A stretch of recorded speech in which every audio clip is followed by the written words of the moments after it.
성경 이사야서 55장 10절에서 13절 말씀입니다. 너희는 여호와를 만날 만한 때에 찾으라. 가까이 계실 때에 그를 부르라. 아비는 그 길을 불의한다는 그의 생각을 버리고 여호와께로 돌아오라. 그리하면 그가 긍휼히 여기시리라. 네 하나님께로 돌아오라. 그가 너그럽게 용서하시리라. 이는 내 생각이 너희의 생각과 다르며 내 길은 너희의 길과 다름이니라. 여호와의 말씀이니라. 이는 하늘이 땅에서 높음같이 내 길은 너희 길보다 높으며 내 생각은 너희의 생각보다 높음이니라. 이는 비와 눈이 하늘로부터 내려서 그리로 되돌아가지 아니하고 땅을 적셔서 소출이 나게 하며 싹이 나게 하여 파종하는 자에게는 종자를 주며 먹는 자에게는 양식을 줌과 같이 내 입에서 나가는 말도 이와 같이 헛되이 내게로 되돌아오지 아니하고 나의 기뻐하는 뜻을 이루며 내가 보낸 일에 형통함이니라. 너희는 기쁨으로 나가며 평안히 인도함을 받을 것이요 산들과 언덕들이 너희 앞에서 노래를 말하고 들의 모든 나무가 손뼉을 칠 것이며 잣나무는 가시나무를 대신하여 나며 화석류는 찔레를 대신하여 날 것이라. 이것이 여호와의 기념이 되며 영영한 표징이 되어 끊어지지 아니하리라. 아멘. 우리 서로 다시 한번 옆사람 보고 또 여러분 자신을 생각하면서 한번 이야기해볼까요? 나는 참으로 존귀한 자입니다. 당신도 참으로 존귀한 자입니다. 그래서 다시 한번 인사하겠습니다. 시작. 나는 참으로 존귀한 사람입니다. 당신도 참으로 존귀한 사람입니다. 여러분들이 또 나 자신이 이 사실을 정말로 입으로만 아닌 내 마음으로 나는 참으로 존귀한 사람이야. 그 사람 참으로 존귀한 사람이야. 이렇게 깨달아지는 순간에 우리에게는 놀라운 변화가 실제로 시작이 됩니다. 제가 오늘 이 본문 말씀을 가지고 하나님의 의지, 하나님이 우리를 향하여 어떤 의지를 가지고 계시느냐에 대한 말씀을 잠시 나누도록 하죠. 하나님이 우리를 향한 의지는 우리가 생각하는 것보다 훨씬 더 강하다는 사실을 기억해야 합니다. 그리고 하나님은 제 마음속에 주시는 건 참으로 놀라운 건 뭐냐면 하나님이 여호수아를 앞장 세워서 가나안 땅을 얻게 하세요.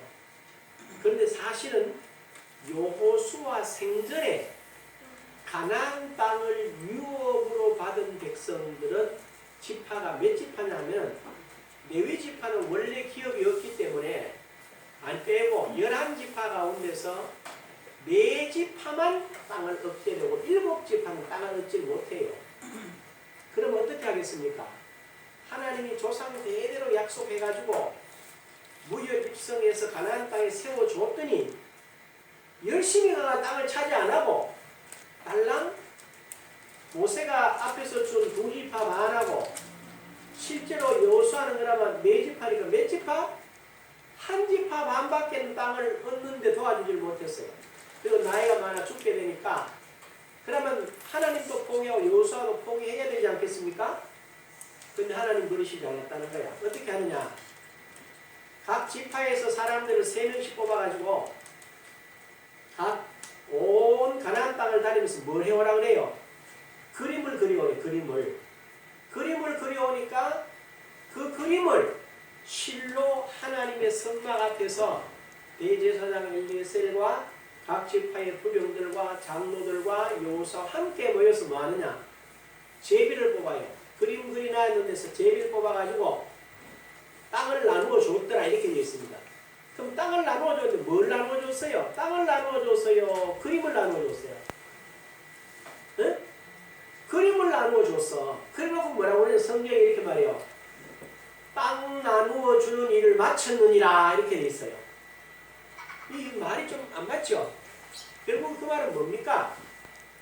하나님은 반드시 뭐 한다는 거야?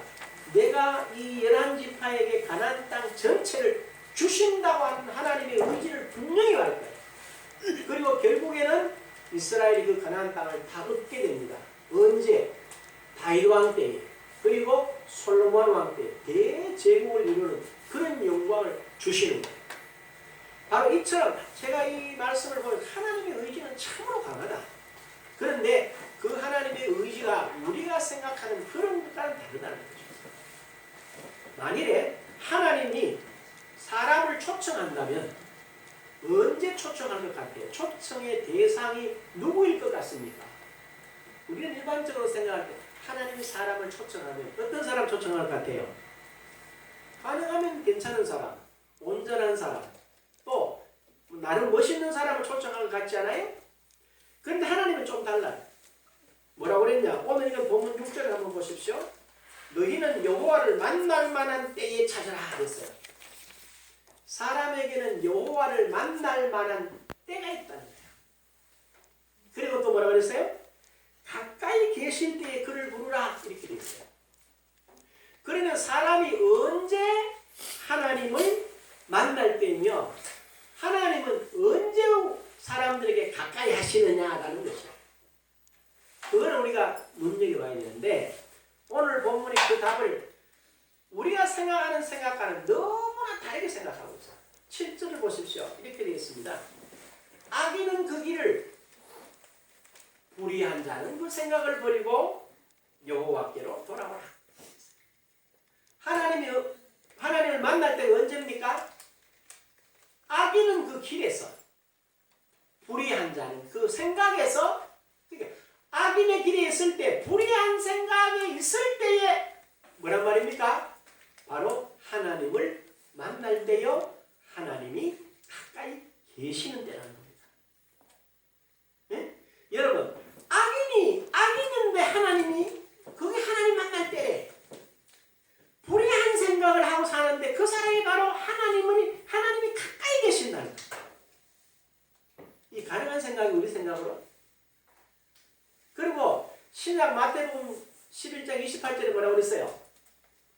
수고하고 무거운 짐진 자들아 다 내게로 오라.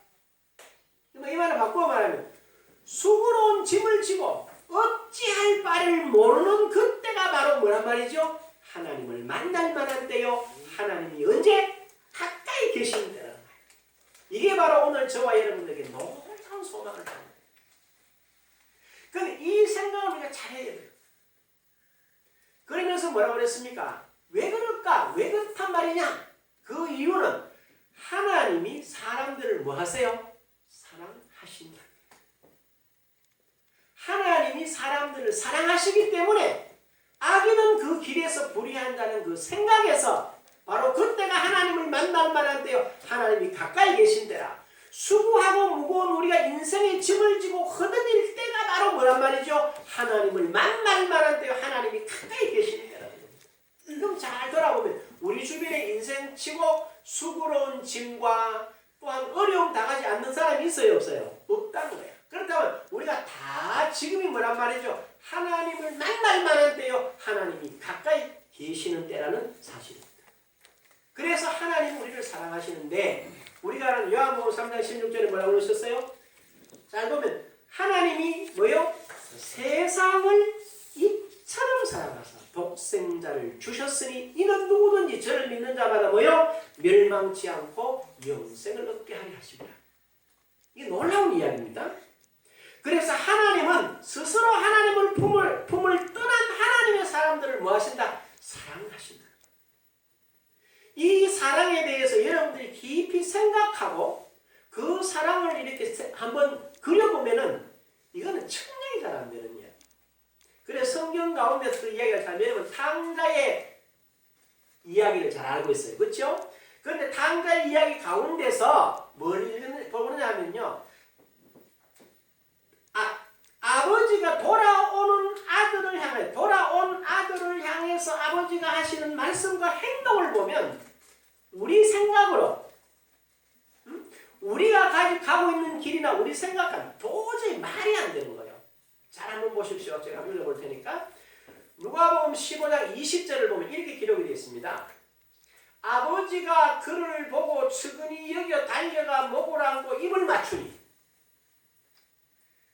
그렇게 말했어요. 그 다음 22절에 이렇게 되어 있습니다. 제일 좋은 옷을 내어다가 입히고 손에 가락지를 끼우고 발에 신을 신기라.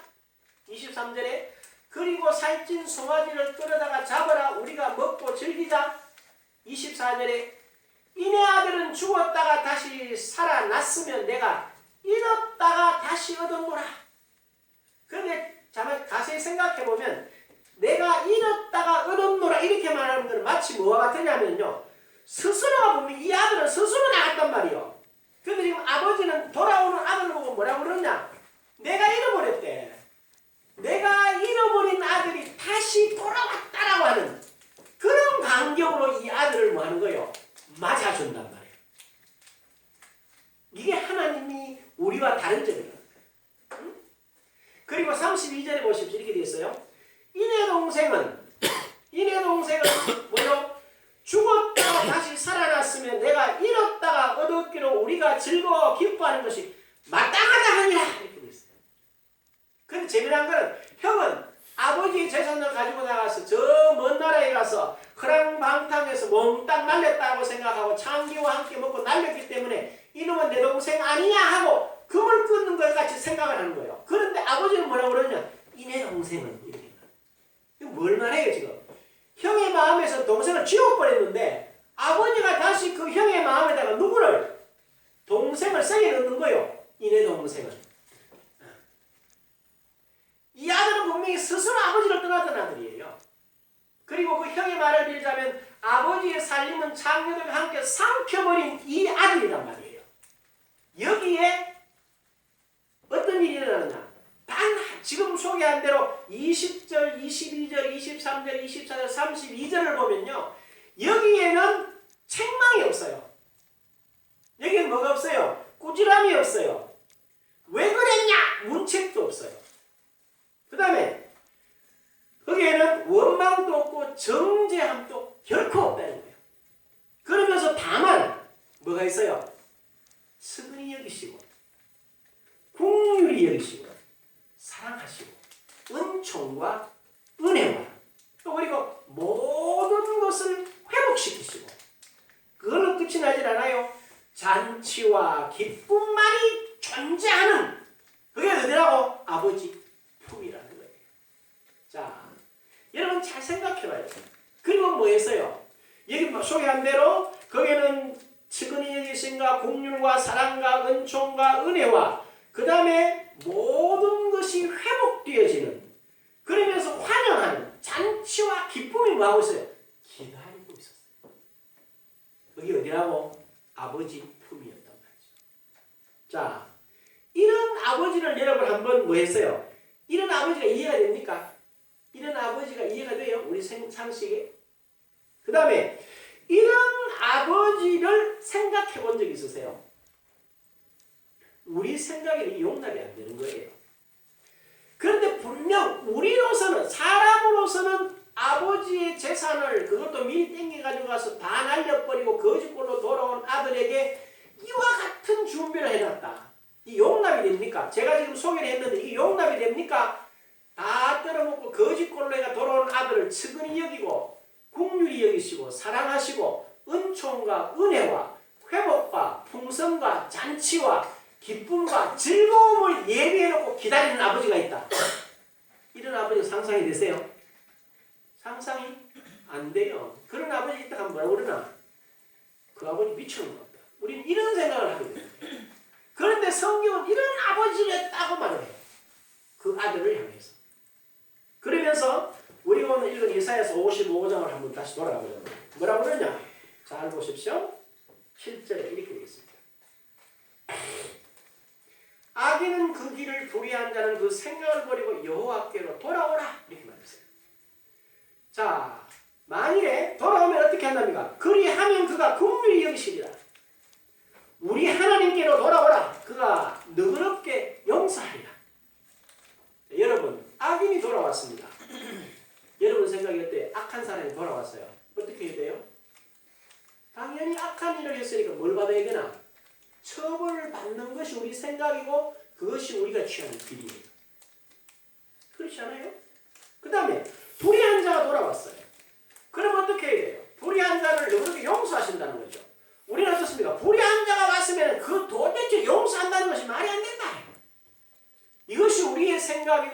우리의 길이라는 것입니다. 그런데 하나님 뭐라고 그러셨나? 나는 다르다. 다르다. 그러면서 8절을 보십시오. 이렇게 되어 있죠. 이는 내 생각이 너희 생각과 다르며 내 길은 너희 길과 다름이니라. 여호와의 말씀이니라. 하나님이 다시 한번 말하는데 다르다. 이렇게 명확하게 씁니다. 그래 놓으시고는 9절입니다. 뭐라고 그랬냐? 보세요. 이는 하늘이 땅보다 높음같이 내 길은 너희 길보다 높으며 내 생각은 너희 생각보다 높음이니라. 그러니까 너희 생각, 너희 길과는 하나님이 생각하는 우리를 생각하시는 생각과 우리를 위해서 예비해 놓으신 길은 우리의 생각과 우리의 길과는 뭐와? 하늘이 땅에서 높음같이 그만큼 크게 다르다는 거예요. 이 사실을 여러분이 믿음으로 수용하셔야 돼요. 예? 이 내용을 수용하셔야 된다 이 말이야. 제가 왜 이 말씀을 강조하느냐 하면 우리는 다 어떻게 합니까? 우리는 대부분 다 신앙생활 하는 것. 우리는 내가 생각해봤어요. 나를. 내가 생각해보니까 제일 걸림돌이 뭐냐? 내 생각. 하나님의 생각을 내가 수용하지 못하고 내 생각 안에서 그걸 수용하려고 몸부림을 치는 거예요. 안 되는 거예요. 그래서. 그 다음에 하나님의 길을 내가 그냥 수용하면 되는데 내 길에서 그걸 이해하고 수용하려니까 수용이 돼야 안 돼요. 안 돼. 왜? 하늘이 땅에서 높음같이 하나님의 생각, 하나님의 길은 전혀 다르기 때문에. 그래서 우리가 뭐합니까? 늘 마음이 뭐라고 서운하다 그럴까? 왜 안 되지? 라는 생각에만 머물러 사는 거예요. 이 사실을 여러분이 생각해 보세요. 중요한 생각이에요. 여러분의 생각으로 하나님의 생각을 담을 수 있어요? 담을 수 없어요? 네? 담을 수 없어요. 그 다음에 여러분이 길이라고 생각하는 그 길에다가 하나님의 길을 담을 수 있어요? 없어요? 담을 수 없습니다. 그러면 뭘 해야 되겠습니까? 내 생각을 뭐 해야 돼요? 내려놓아야 돼요. 그 다음에 내 길을 뭐 해야 돼요? 내려놓으셔야 돼요. 그리고 뭘 해야 되나? 하나님의 생각을 수용해야 돼요. 그리고 하나님의 길을 수용해야 돼요. 그러려고 그러면 수용하려고 그러면 뭘 해야 돼요? 비우어야 돼요. 내 생각을 내려놓고 내 생각을 비우고 뭘 가져야 돼요? 빈 공간을 가져야 돼요. 빈 공간. 네? 그래야지만 하나님의 생각을 수용할 수 있어요. 그래야지만 하나님의 길을 수용할 수가 있어요. 안 그러면 여러분 생각에 뭐가 꽉 차가 있는데 다르게 들어갈 수가 있어요? 없어요? 들어갈 수가 없어요. 이 사실을 뭐 하지 말아야 되느냐? 놓치지 마시고. 그래서 하나님이 이 말씀을 이렇게 가르치는 거예요. 10절을 한번 보십시오. 거기 이렇게 말되어 있어요. 이는 비와 눈이 하늘로서부터 내려서 그리로 되돌아가지 아니하고 땅을 적셔 소출이 나게 하며 싹이 나게 하며 파종하는 자에게는 종자를 주며 먹는 자에게 양식을 준 것 같이 라고 되어 있죠. 여러분 잘 생각해 봐야 됩니다. 비와 눈이 단순히 비와 눈이 아닙니다. 비와 눈을 통해서 뭐가 이 땅에 존재해요? 모든 삼라만상이 존재하게 되는 근거가 어디 있어요? 비와 눈에 있어요. 그렇죠? 잘 생각해봤어요. 두 번째, 모든 생물, 그러니까 우리가 소위 말해서 동물이고 식물이고 생물, 생명이 있다는 모든 물체는 뭐로 존재합니까? 바로 비와 눈 때문에 존재합니다. 모든 동물이 똑같아요. 모든 식물, 모든 어류, 모든 조류, 그 다음에 모든 가축, 그리고 공국에 가면은 사람조차도 어떻게 하면 살 수 있어요? 비와 눈이 있기 때문에 사람이 살 수 있어요. 그렇죠? 그걸 여러분들이 깊이 생각해 봐야 되는 거예요. 그래서 모든 사람들이 내가 이렇게 존재하고 호흡하고 살아가는 것이 비와 눈 때문이다라고 생각하는 사람이 거의 없어요. 거의 없어요. 없어. 그런데 뭐라고 생각해? 사람들은 어떻게 살 수 있어? 이렇게 말하면 이렇게 말하면 돈만 있으면 살지 이렇게 말합니다. 여러분 돈 가지고 비를 만들 수 있어요? 돈 가지고 눈을 만들 수 있어요? 할 수가 없어요. 권력 가지고 할 수 있냐? 할 수 없어요. 여러분 상식적으로 우리가 생활 가운데 잘 생각해 봐야 돼요. 어떤 생각이냐? 가뭄이 옵니다. 가뭄이 오면 필연적으로 따라오는 게 있어요. 그게 뭐지요? 가뭄이 오면 필연적으로 따라오는 게 뭐예요? 그걸 뭐 몰라서 뭔가 지금 이런 버전이? 아니야. 가뭄이 오면 필연적으로 따라오는 게 뭐죠? 흉년. 흉년이 지속되면 결국에는 어떤 결과를 초래하게 돼요? 흉년이 계속되면 왜 됩니까? 아싸라는 거예요. 아싸. 못 먹어서 죽어. 그럼 죽으면 뭐가 돼요? 멸망이다. 그래 그만큼 뭐가 중요하다는 겁니까? 물이 중요하다. 비가 중요하다는데 그걸 모른다 이거야. 이처럼 이 모든 삼라만상의 생명체가 생육하고 번성하고 순환하는 그 모든 근거가 바로 비와 눈에 근거하고 있습니다. 아니요 할 사람은 아무도 없어요. 성경은 분명히 가르치면서 우리는 성경을 제쳐 내 생각대로 하는 거예요. 그래서 주님이 11절 보십시오. 내 입에서 나가는 말도 이와 같이라고 합니다. 이와 같이. 이와 같이가 뭐예요? 바로 비와 눈과 같이. 네? 비와 눈이 내려서 삼라만상의 생물과 동물과 식물과 조리와 어리와 모든 사람까지 살리는 것처럼 이렇게 돼요. 그와 같이. 내 입에서 나가는 말도 뭐요? 내게 이와 같이 헛되이 내게로 되돌아오지 아니하고 나의 기뻐하는 뜻을 이루며 내가 보낸 일에 뭐한다? 형통함이니라 이렇게 있어요. 이 말씀을 조금 설명할 필요가 있습니다. 이 땅에 사는 사람들은 모르지만 이 땅에 사는 사람들은 비와 눈의 가치를 인지하지 못해요. 사실은 그와 똑같이 이 땅에 사는 많은 대부분의 사람들이 하나님의 말씀이 어떻다는 걸 인지하거나 그걸 따라가야 되겠다고 생각하는 사람은 교인들 가운데도 많지 않아요. 그럼에도 불구하고 뭐냐? 하나님의 말씀은 비와 눈처럼 하나님이 보내신 기뻐하시는 일에 또한 하나님이 보내신 일을 이루고 형통하게 한다는 거예요. 우리가 먹는 모든 음식 속에 뭐가 들어있어요? 수분이 들어있어요. 고기 속에도 들어있어요. 우리가 먹고 마시는 의식한 모든 속에 그게 다 들어있습니다. 여러분 우리가 입고 있는 이 옷에도 그런 성분이 들어있겠어요? 안 들어있겠어요? 목사님은 옷에 그림이 어디 있을까봐 들어있어요. 여러분 새 옷을 사입으면 되는지 안 했어요? 새 옷을 사입으면 옷이 뭐하죠? 포근한 감이 있어요. 그런데 요거 1년 입고 2년 입고 한 3년 입으면요. 옷을 입어보면 포근한 맛이 없고 무슨 맛이 있어요?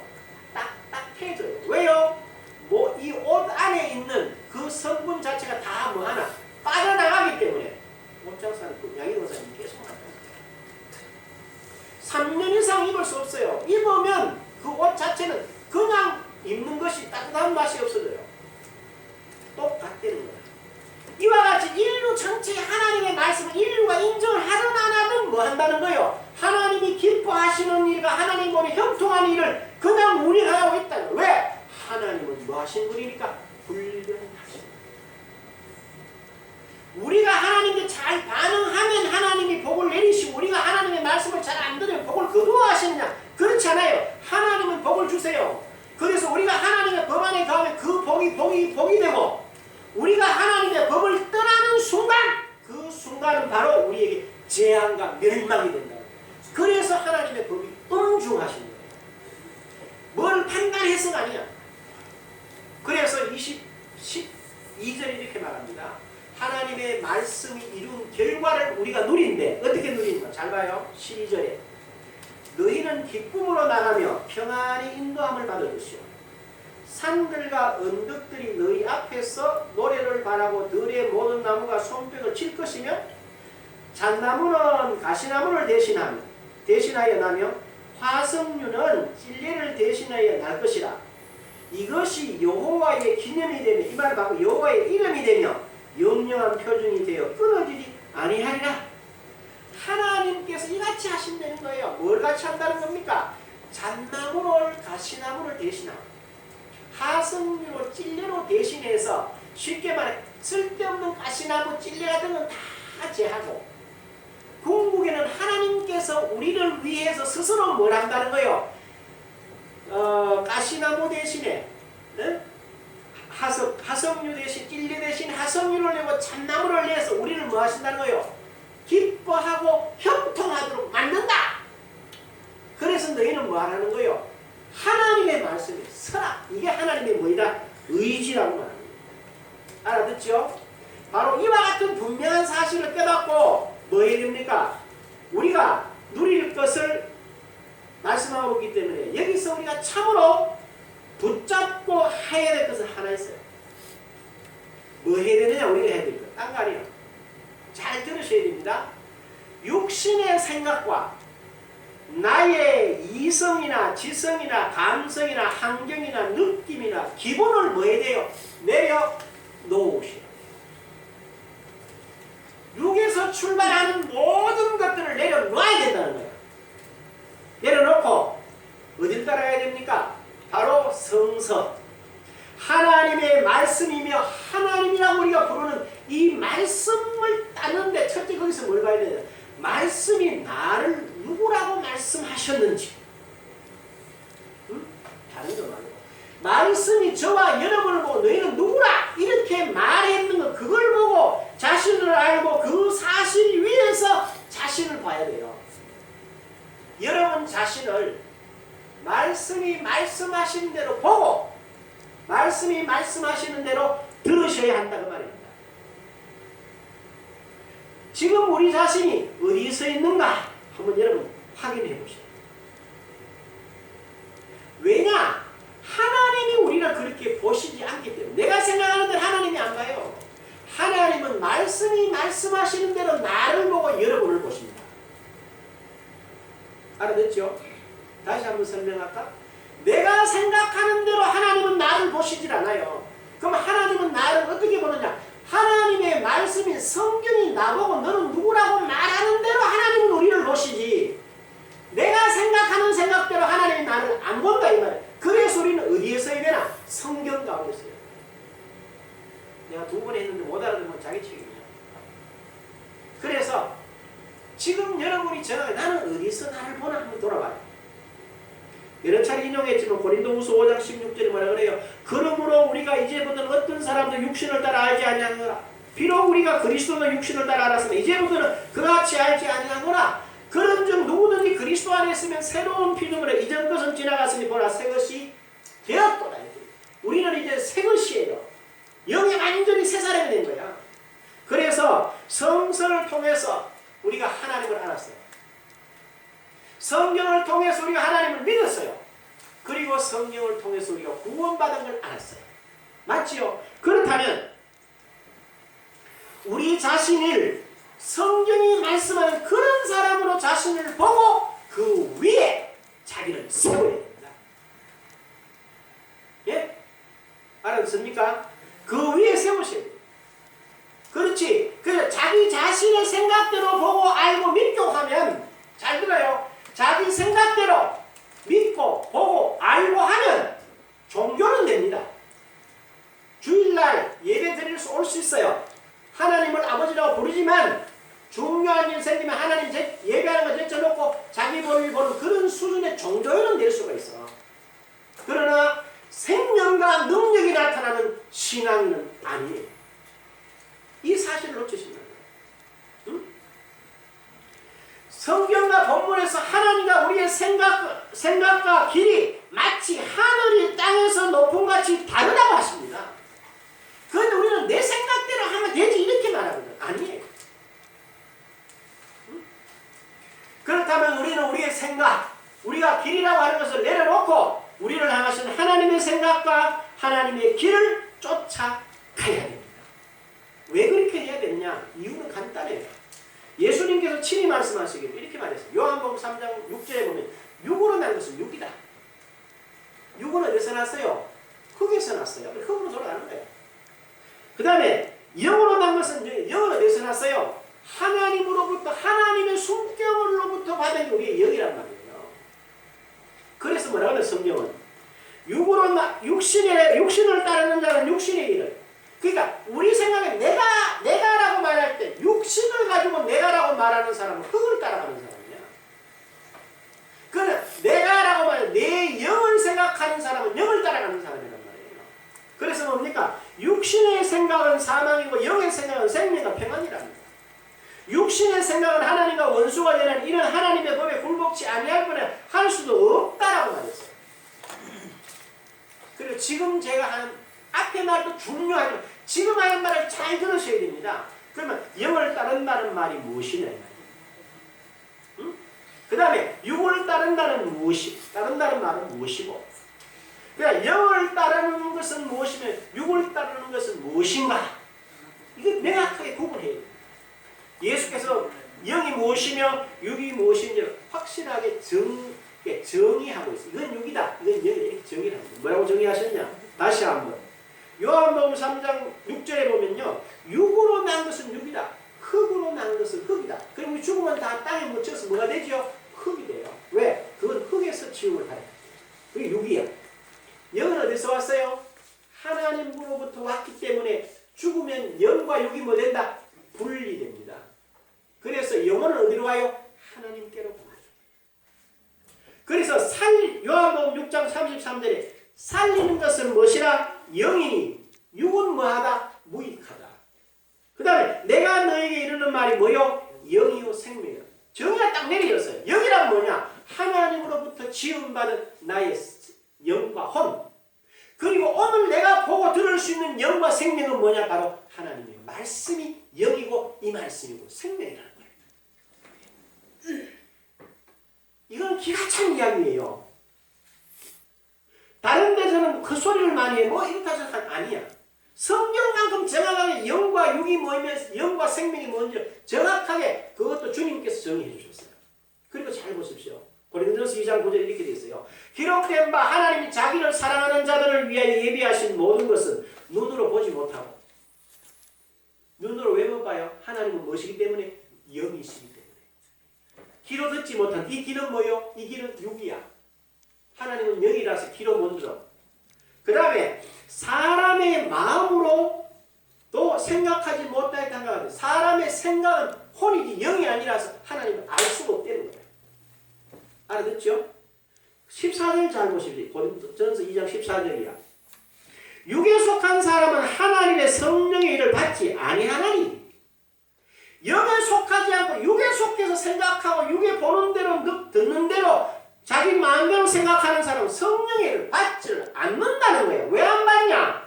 안 받는 이유가 뭐냐면 이는 그것들이 그에게는 어리석게 보이면 또 그는 그것들을 알 수도 없나니 그러한 일은 영적으로 분별되기 때문이라. 뭐로 분별된다고요? 영으로 분별된다. 그건 하나 잘 보십시오. 자, 실제로 제가 이렇게 말하니까 하는 거 가지고 잘 들어보면 분명해요. 그러나 예를 들어 한번 볼게요. 성경을 여러분이 뭐로 보고 있습니까? 눈으로 보고 있죠. 그죠? 이거는 한글만 읽을 줄 아는 사람은 누구든지 성경을 볼 수 있어요. 눈으로. 분명히 보고 있어. 그 다음에 또 뭐하고 있어요? 목사가 설교하거나 안 그러면 테이프를 틀어보면 성경 낭독하는 걸 귀로 들을 수 있어요. 그런데 잘 보세요. 여러분이 분명히 눈으로 보고 귀로 듣지만 얼마나 성경이 말하는 것과 여러분이 생각하는 생각이 다른 것을 제가 한 10가지를 한번 이야기해 볼 테니까 잘 들어보라고요. 첫째, 성경은 우리 보고 우리를 누구라고 그래요? 하나님의 자녀라고 그래요. 그런데 많은 사람들이 자기 자신이 신의 자녀라고 생각을 합니까? 종이라고 생각을 합니까? 이를 달려서 습관처럼 하나님 부족한 종이 하나님은 너는 내 아들이야. 너는 내 딸이야. 부족하지 않아. 나는 부족한 종입니다. 성경에는 부족한 종이라고 되어 있어요? 안 되어 있어요? 자녀라고 되어 있어. 그들은 부족한 종이라는 거야. 눈으로 보잖아요. 성경을. 귀로 듣는데 왜 그런 말을 해요? 이게 말이 됩니까? 말이 안 됩니까? 봐도 들어도 모른다. 두 번째 보십시오. 성경은 저와 여러분들을 보고 향해서 신자된 저와 여러분을 향해서 의인이라고 그럽니까? 죄인이라고 그럽니까? 의인이라고 그럽니다. 그런데 정작 본인들은 우리 자기 자신을 뭐라고 그래요? 나는 의인입니다. 이렇게 말하면 나는 죄인이라고 말합니다. 나는 죄인이라고 말합니다. 보는 대로 죄인이라 있는 거야. 세 번째, 성경은 믿는 자는 모든 걸 할 수 있다 이렇게 말하는데 우리는 뭐라고 그래요? 할 수 없다고 생각하는 거예요. 안 맞아. 성경도 안 맞아. 그 다음에 네 번째는 성경은 우리로 건강하다고 말을 합니다. 그런데 우리는 뭐라고 그래요? 우리는 병들었다고 말합니다. 나는 병약해요. 성경하고 달라.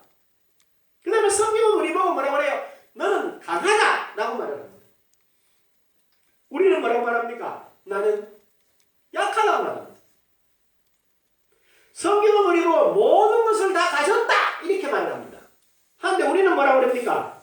나는 가지지 못했다 라고 하고 사과하고 있어요. 그 다음에 성경은 우리의 죄를 기억하지 않는다 라고 말하는데 우리는 뭐합니까? 나는 죄를 기억하고 그 죄에 눌려 산다는 거예요. 안 맞아.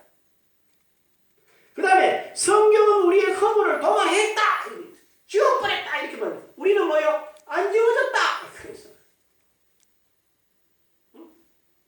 그 다음에 성경은 우리를 율법의 저주에서 해방받았다 라고 말하는데 우리는 아직 저주 아래 살고 있다 이렇게 말한단 말이에요. 그 다음에 성경은 우리를 이 땅의 주인이라고 하는데 우리는 땅의 종이 되어 있다. 제가 지금 하는 이런 내용으로 말을 하자면 시간이 모자랄 정도로 우리는 지금 제가 지금 뭘 말씀드렸어요? 성경은 우리 보고 이렇다고 말하는데 우리는 지금 이렇게 생각하고 사는 거야. 왜 눈으로 보는데 내 귀로 듣는데 왜 그런 생각을 하나? 왜요? 바로 미혹이 돼서 그래요. 육의 눈으로 봐서 그래요. 영의 눈으로 보지 않았어요. 하나님의 생각으로 내 생각을 맞추고 하나님의 길로 나를 맞춰야 돼요. 그렇게 하면 우리는 변하는 거예요. 이 외에도 수도 없어요. 그러나 결론을 말씀드릴게요. 자, 이제는 우리가 어디에 뿌리를 내려야 하느냐는 거야. 어디다 뿌리를 내려야 되겠어요? 골로새 2장 6절 이렇게 시작합니다. 너희가 그리스도 예수를 주로 받았으면 그 안에서 행하되. 누구 안에? 그리스도 안에서 행하되. 그 안에 뭘 박으며? 뿌리를 박으며. 그 다음에 세움을 입어. 그 다음에 뭐요? 교훈을 받은 대로 믿음에 굳게 서서 뭐해라? 감사함을 넘치게 하라. 왜? 그리스도 예수 안에 있는 저와 여러분들은 그분으로부터 받은 바 교훈을 내게 말씀의 교훈 자체가 뭐하기 때문에 내 안에 다 이미 이루어져 있기 때문에 그리스도 안에 이루어져 있기 때문에 믿음의 눈으로 바라보고 뭐하면 됩니까? 감사하면 돼요. 그리고 8절에 이렇게 말합니다. 누가 철학과 헛된 속임수로 너희를 뭐할까? 노략질할까? 주의하라. 이것은 세상의 초등학문을 따름이요 그리스도를 따름이 아니니라. 그러니까 9절에 그 안에는 신성의 모든 충만이 육체로 거하시고 너희도 그 안에서 뭐 하였어요? 충만하여 졌으니 이는 그가 모든 통치자와 권세의 무엇이라? 머리시라. 우리는 바로 여기에 자기 자신을 세워야 나를 거기에 세워야 됩니다. 이 부분을 놓치시는 거예요. 대부분 사람들이. 왜? 자기 생각으로 자기가 생각하는 길대로 예수를 알고 하나님을 알고 하나님에 대한 길, 예수에 대한 길을 자기 길로 자기 생각으로 알고 있기 때문에 벽을 못 뛰어넘는 거예요. 그래서 뭐래요? 갈등만 하고 사는 거예요. 이제부터는 더 이상 육신적인 생각, 내가 지금까지 배운 지식, 이성적인 생각, 인간적인 지성, 감성, 환경, 느낌, 기분 따라서 오는 그래서 오르락내리락 하는 신앙의 단계에서 여러분이 뛰어넘으셔야 돼요. 뛰어넘으셔야 돼요. 기분 따라가면 안 돼요. 환경 따라가면 안 돼. 감정 따라가서도 안 돼요. 뭘 따라가요? 하나님의